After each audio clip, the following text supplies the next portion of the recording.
it's So from So's Real Thoughts, and today I'm going to be reviewing Derek Cianfrance's The Place Beyond the Pines. Derek Cianfrance is most well known for his heartbreaking film Blue Valentine. He reunites with Ryan Gosling once again in yet another riveting drama, also starring Bradley Cooper, Eva Mendes, Dane DeHaan, and up-and-coming actor Emery Cohen.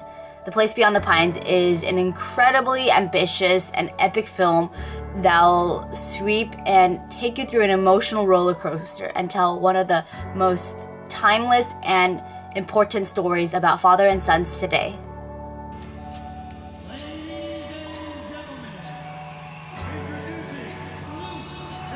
After Luke, a professional motorcycle stunt rider, discovers that he has a newborn son with his one-time lover Eva Mendes, he turns to robbing banks as a way to provide for them. His actions eventually lead his world to collide with Avery, an ambitious rookie cop. The Place Beyond the Pines spans 3 decades, exploring the relationship of father and sons to not only challenge you, but to change you. The film moves like waves that creates constant motion within the story to enable us to effortlessly float along with the highs and lows. The trailer makes it seem like it is a side-by-side comparison of Bradley Cooper and Ryan Gosling. But we witness unlike any film that I've ever seen before, where one character passes the baton onto another character to carry the story. The Place Beyond the Pines is boiling with rich content of mood, texture, and real heart embedded into every scene.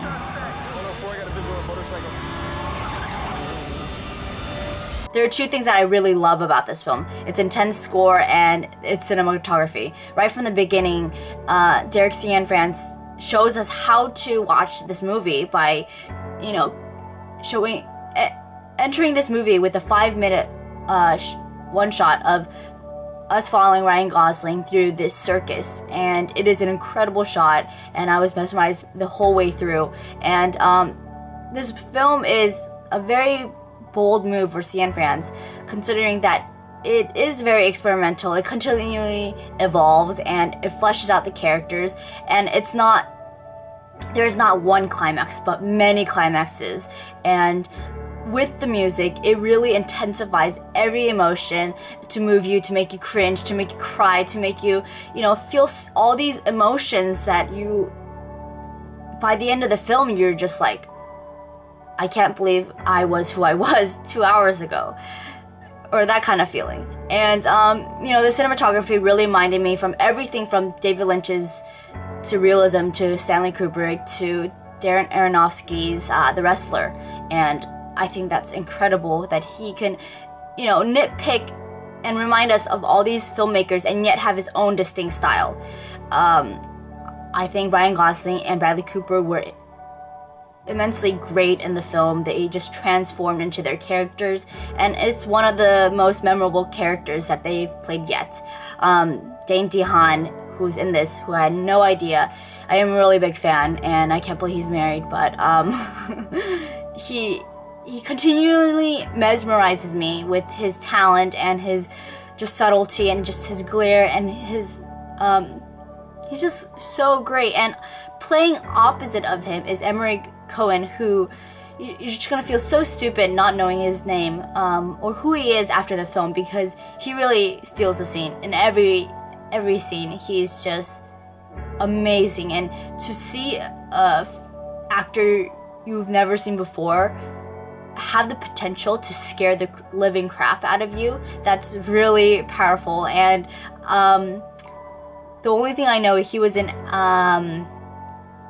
After School with Ezra Miller, but I didn't get to see the film all the way through. But he's just one of those actors who is like Ezra Miller and Dane DeHaan, who can scare you and make you really feel their characters. And they were completely great.